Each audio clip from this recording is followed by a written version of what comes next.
Hello my friends and welcome to Working Lunch. Now in this series we're going to be sitting down with a bunch of experts, right, and grilling them on all of their experiences, their challenges, their successes, to try and find some lessons for you if you're thinking of starting a business. My name's Will, I'm a content creator and I'm currently trying to figure out how on earth I run a nice coffee business, so let's see what we can find out. And I'm Amy from Barclays Innovation Banking, and my job is to support startups and scale-ups with tailored access to our network, tools and resources to help all entrepreneurs on their scale-up journey.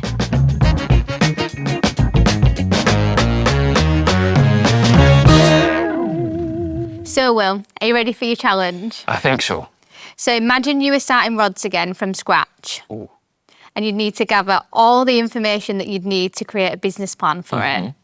I've lined up Selina from RentAbout to give you a helping hand. Lovely stuff. Should we meet her? I think so. How's it going? Lovely Hi, to meet you. Will. Great You good? to meet you. Hi, Hi, Amy. Selina. Really How are great you to meet doing? I'm well. So could you tell us all about your business, please? So RentAbout was born during COVID. I wanted to rent a bike. I couldn't find any rentals anywhere. And I thought, how many people locally have bikes that they could rent to me, could earn a passive income from, and that I could get out on a bike? That sounds great, and I'd love to hear more. But before we get started, should we have some lunch? Absolutely. Sounds good. How did this manifest into a business plan? I started with the market research to make sure I understand what competitors were out there and what the market environment was actually like. With a business plan then, it's all about understanding the direction of a company and then matching the resources to it. So financial resources, understanding the vision and the mission, understanding who the target audience is, what the customer persona is, so that you can understand how to market to them and you can create a plan and then start to execute it. And that doesn't stay still. So you will execute your plan and then the market will tell you whether you're doing the right thing. our plan or not. Exactly. How long ago did you write that business plan? Like, at what stage were you at when you sat down to map it all out? So I started with a business model canvas and it talks about that kind of product market fit. So for instance, what problem are you solving? And then what are you going to measure to know if you're there or not? And as you're kind of testing the market and pivoting, that's really what you need to be doing. As time's gone on, yes, I wrote that a few years ago now, but it's constantly changing. I'm constantly updating it as I learn things about the market. So for me, when we were starting our iced coffee business, we started with a completely different plan and realised there was no market for that. So a lot of my audience are probably like 16 to 21, and our original plan for the coffee company was to sell beans in like a French press and stuff. And it's just Interesting. to a slightly younger audience, it's just not, there's too many like gateways too many barriers to entry. Because we made that business plan, we had a chance to go, right, is this going to work? I went and spoke to people who knew more and worked in kind of e-com side of coffee business. They were saying it's probably not the right age fit. So because we got to sit down and sort of start that business plan, we knew we were going to be starting off on the right foot because we took that breather. So can you think of like general reasons why it's important as a business to kind of nail down your plan before you really even start off? Yeah, absolutely. It's always really interesting to meet with a founder that may be at that ideation stage and knowing how do they get everything in their head clearly articulated down to know the market, what is the product, what is the market fit. Barclays Eagle Labs created the Entrepreneurs Academy where business modelling canvas is on there, and I love doing that with entrepreneurs. And once you've done that simple format, like you say, it's then moving on to the more complex, in-depth version of that business plan. It's your starting point really to growth. And if someone was in your position, right, they've got an idea for their business, they're confident in it, how do they even start like going about and like explaining it in a way that makes sense? I think that's a really interesting question, and that is something that businesses struggle with, and it's really important to understand what it is you're trying to achieve, but then mapping the finances to it and making sure that you can fund it, that you have enough resource in the business, and that's what a business plan will tell you. And what about, say, if it's coming to customers, Like, how do you show people that you already know who they are? Understanding your customers and their pain points is really key. So there's things on your website where you can see how people are using it, which buttons are they clicking, where are they logging off, where are they finding friction. It's finding a way to watch what your customers are doing and speaking to them. Yeah. So for RentAbout, for instance, we looked at targeting contractors, so tradesmen, and I interviewed lots of them to find out how they would use RentAbout. And I think that human design approach of speaking to people, finding out what works, setting up your pilot as cheaply as possible. So when you're doing a business plan and you're deciding on a direction, try and understand, can you just put out a landing page and see how many hits you get from that without investing much more than that at that stage? Yeah, like a beta website, yeah.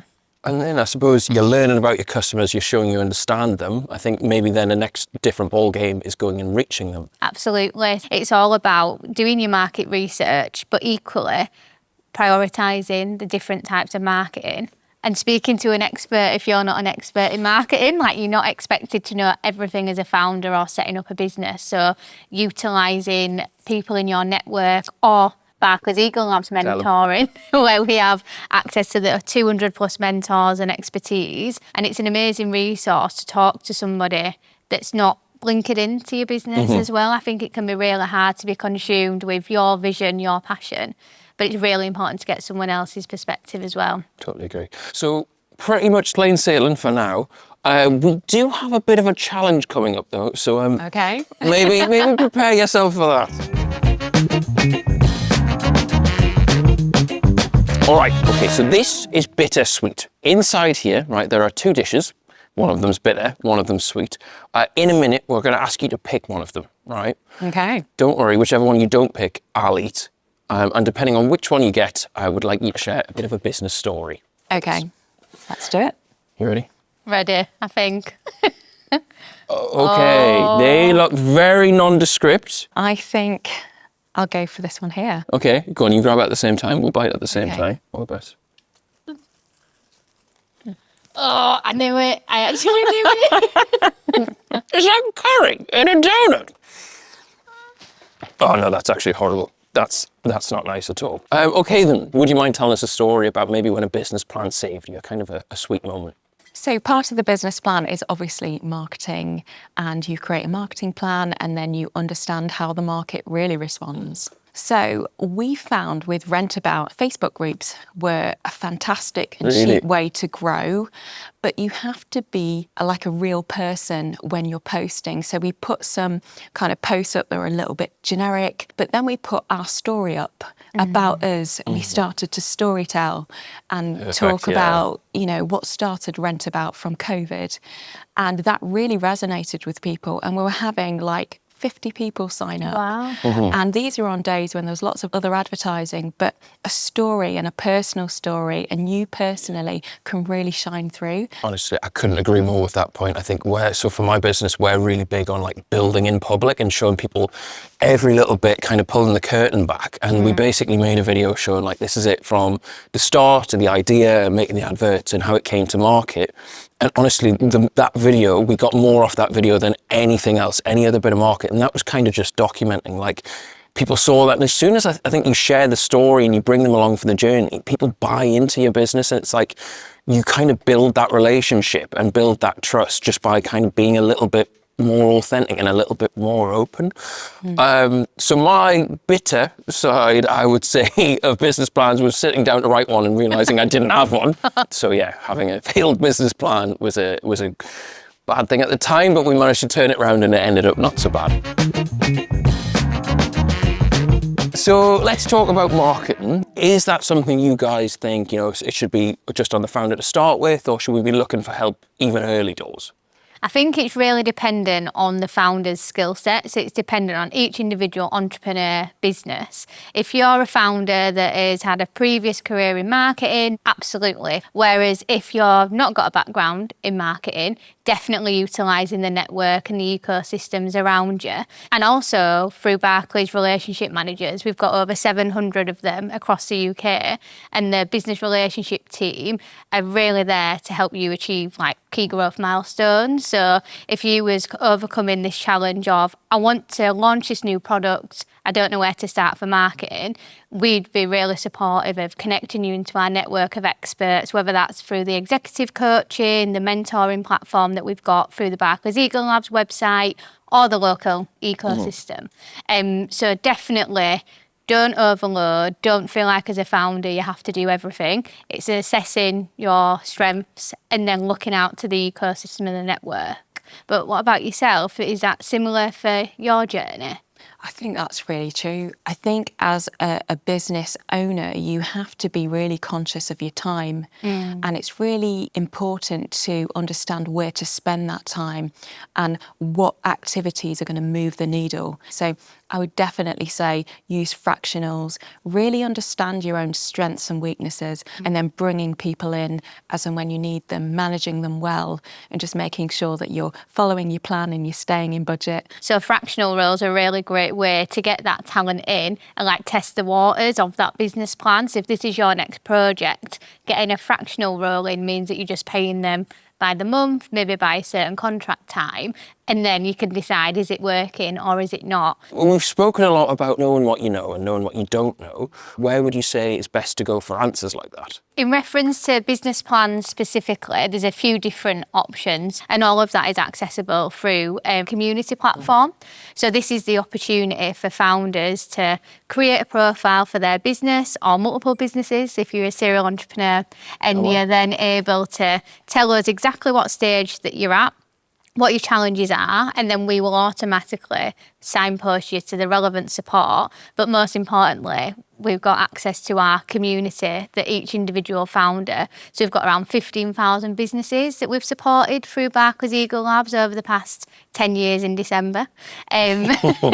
So we would very much advocate the entrepreneurs connecting through the different communities, whether it's female founder communities or it could be existing cohorts and alumni of all of our growth programmes. Thank you so much for joining us for lunch. The bill is all settled, but we would, if you wouldn't mind, we'd love if you'd leave us a tip. So if you had one thing, like one bit of advice around that subject, what would that be? It would be life is too short. So if you have a dream or an idea, go for it at least at some point in your life. You have nothing to lose provided you manage the risk. Speak to Barclays. Get the right mentors around you and the right support, and you should give it a go. Wonderful stuff. Thank you so much for your time. It's been an absolute pleasure. Really great to meet you, Will. Amazing Thank you to meet you. for- Thanks so much. Thank you. Yeah, good stuff. Amazing. Yeah, I feel like something I've been quite guilty of there is my business plan is exactly the same as it was, I was going to when say, we when was the started. last time you updated yours? It's never been updated, so yeah, I think that's my big takeaway is maybe go back to that. And it's right as well, because a lot of the things have changed. We knew it'd start well, we thought maybe it would slow down, and our big focus has now actually been maintaining. So yeah, we'll change the business plan to think about maintaining. And you can use the Barclays Business Banking template to create that business plan. Right, you lot, thank you so much for watching. We hope you have enjoyed and learned something. If you have, please do leave a like and make sure you subscribe if you fancy more lessons like this one. And me and Amy will see you soon. Bye-bye.